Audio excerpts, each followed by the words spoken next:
नमस्कार दोस्तों, स्वागत है सारे लोगों का। बिहार में एक आरटीआई की जवाब आई है।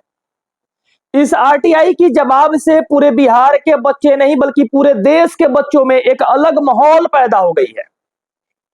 यह माहौल ठीक उसी तरह का है जो उत्तर प्रदेश की बहाली की हुई थी।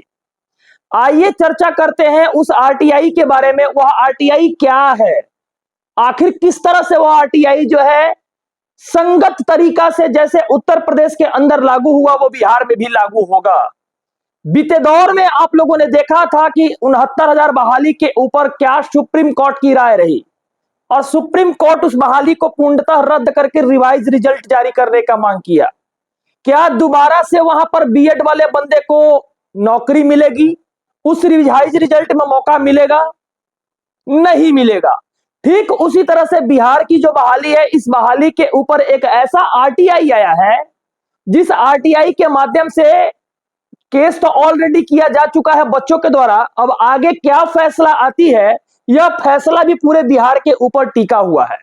आखिर वो कौन सी आरटीआई है जिस आरटीआई के माध्यम से पूरे बिहार के लोग, पूरे देश के लोग देखना चाहते हैं? यह बात आप बिल्कुल सच देख रहे हैं। वो आरटीआई के इंतजार जो लोग कर रहे हैं, नाम है मनीष कुमार। इन्होंने 11th-12th का एक लड़का है, हिंदी कैंडिडेट है विकलांग वर्ग में, और विकलांग वर्ग में हिंदी में आया था 39 सीट। 7 तारीख जून महीना में इन्होंने आरटीआई किया था। आज उसकी रिपोर्ट आई है। इस रिपोर्ट के माध्यम से यह पता चलता है कि 11 और 12 में टीआरई-2 के अंदर, 11th-12th में टीआरई-2 के अंदर 39 सीट पर बहाली हुई थी, जिसमें दूसरे राज्यों की पुरुषों की संख्या 12 है और महिलाओं की संख्या 8 है। यानी 39 में उनको 20 सीट दे दिया गया। किसमें? विकलांग वर्ग में। मैं पूछना चाहता हूं बिहार सरकार के उस तंत्र मंत्र से, मैं पूछना चाहता हूं अतुल प्रसाद से, मैं पूछना चाहता हूं बीपीएससी के उन तमाम अधिकारियों से, महोदय एक बात बताइए, विकलांग कोटा में बाहरी को मौका दिया जाता है क्या? विकलांग कोटा में आरक्षण वर्ग को हटाकर बाहरी को बुलाया जाता है क्या? क्या यह बहाली बिहार की थी या केंद्र की थी? अतुल प्रसाद ने तो बाहरी लोगों को ऐसा बुलाया है मानो पूरे देश में उत्तर प्रदेश के लोगों को, झारखंड के लोगों को तो बहुत कम बुलाया है, लेकिन उत्तर प्रदेश के लोगों का वर्चस्व ज्यादा रहा है। आखिर यह कौन सा आरक्षण का नीति है? कमेंट के माध्यम से आप लोग जरूर बताइए। क्या सत्ता रहेगी, आएगी जाएगी? नीतीश कुमार रहेंगे, आएंगे जाएंगे, सत्ता के लोग रहेंगे, आएंगे जाएंगे। आपको मैं बता देता हूं, बहुत बड़ी बड़ी बहाली में बहुत बड़े बड़े अधिकारियों के लोगों के द्वारा जो किया गया गलती है, सुप्रीम कोर्ट के द्वारा इस चीज को रद्द कर दिया गया है। इतनी बड़ी समस्या यह बिहार के अंदर अभी आई हुई है। केवल पीजीटी का एक सब्जेक्ट का बात नहीं है। मैं तो कहता हूं कि 30 सब्जेक्ट में आप आरटीआई निकाल लो, इन सारे लोगों की सर्टिफिकेट जांच कर लो, सारे लोगों की स्थिति और परिस्थिति जमीन पर नहीं दिख गई तो मेरा नाम बदल देना। डॉक्यूमेंट वेरिफिकेशन के लिए ऊंट के मुंह में जीरा का फोरन डालने से नहीं होगा। हाई कोर्ट का रास्ता अपनाओ।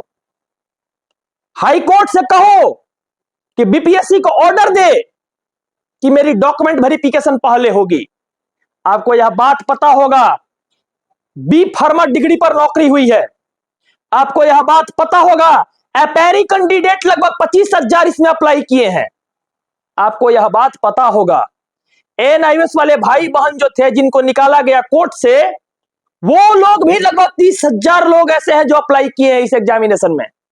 अरे 45 को डीएलएड कॉलेज है पूरे बिहार में, सरकारी और प्राइवेट मिलाकर, और लगभग 57-58 को है बीएड कॉलेज मिलाकर। कितना बच्चा आएगा हो? कितना बच्चा बिहार में है? आरक्षण कोटा में आप विकलांग वर्ग के लोगों को नौकरी दे दिए। अरे हम तो कहते हैं कि पूरे बिहार के भाई के साथ जो छल हुआ है टीआरई-2 के अंदर, भाषा अहर्ता के साथ साथ आरक्षण के साथ जो खेल हुआ है, यह खेल वर्टिकल आरक्षण और हॉरिजॉन्टल आरक्षण, सुप्रीम कोर्ट की 3-3 जजमेंट, रोमा तोमर की जजमेंट, इसके साथ साथ और भी सारे जजमेंट है, बिहार के बच्चे केस करने के लिए पटना हाईकोर्ट में ऑलरेडी केस भी कर दिए हैं, सुप्रीम कोर्ट की 3-3 जजमेंट को लगा दिए हैं। मैं तो पूछना चाहता हूं अतुल प्रसाद जी, आप किस बैच से आईएएस आईपीएस बने थे? मैं पूछना चाहता हूं यह बिहार के लिए ही कौन सा संविधान है जो यहां पर लागू नहीं होता है, बिहारी बच्चे को नौकरी करने दिया जाए? आखिर वो कौन सा संविधान है कि बाहर के बच्चे को मौका नहीं मिलता है बाहरी स्टेट में? हम तो कहते हैं कि आपके जैसा इंसान अगर बिहार में एक और अधिकारी आ जाए तो बिहार के लोटिया इसी तरह डुबा देगा। अभी तक सुप्रीम कोर्ट का 3-3 जजमेंट और है जिसमें डॉक्यूमेंट वेरिफिकेशन पहले कराकर उनकी ज्वाइनिंग कराई जाती है, रिजल्ट दी जाती है, फाइनल रिजल्ट आता है। लेकिन यहां पे तो वैसा खेल नहीं हो रही है, लेकिन वहां पे तो वैसा चीज नहीं हो रही है। यहां हो क्या रही है कि पहले रिजल्ट दे दो, और हुआ घसुआ अपेयरिंग तपेयरिंग जितना है कुल ही का रिजल्ट दे दो, क्योंकि सबको पता है कि बिहार शिक्षक बहाली 5 साल के बाद आएगा। सबके रिजल्ट दे दो और डॉक्यूमेंट वेरिफिकेशन में क्या करो, डीओ डीपीओ को मैनेज कर लो। एगो डीपीओ 1 करोड़ ले था ना, हाल फिलहाल एगो डीओ और एगो गिरफ्तार हुआ है। तो माननीय मुख्यमंत्री जी पहले डॉक्यूमेंट वेरिफिकेशन करवा दीजिए ना, तो लेकिन कोर्ट जा रहा है। जब कोर्टे के माध्यम से कोर्ट कहेगा बीपीएससी को नहीं पहले डॉक्यूमेंट वेरिफिकेशन कीजिए, इतना छात्र का नौकरी नहीं लगा, कोर्ट कहेगा तभी आप कीजिएगा। मतलब ये आपके दिमाग में संज्ञान में नहीं है माननीय मंत्री जी कि बच्चों के लिए सोचना चाहिए। माननीय शिक्षा मंत्री जी एक आईपीएस अधिकारी रहे, कम से कम आपको तो सोचना चाहिए कि डॉक्यूमेंट वेरिफिकेशन बीपीएससी को करवा देते हैं। अरे स्लॉट बांट दीजिए, 6 लाख बच्चा है, 3 महीना लगेगा डॉक्यूमेंट वेरिफिकेशन में, लगे 3 महीना, लेकिन जेन्युइन बच्चा का नौकरी लगेगा। क्या यह बात कोई कह सकता है कि कल के डेट में मान लीजिए 3 महीना ठीक है बर्बाद हुआ, कि 3 महीना के अंदर में कोई बहाली आ जाएगी? कोई यह बात स्टाम्प पेपर पर लिख कर दे देगा? यह दौर इस तरह की दौर है कि पूरे बिहार के बच्चों के साथ इस तरह से गद्दारी किया गया है।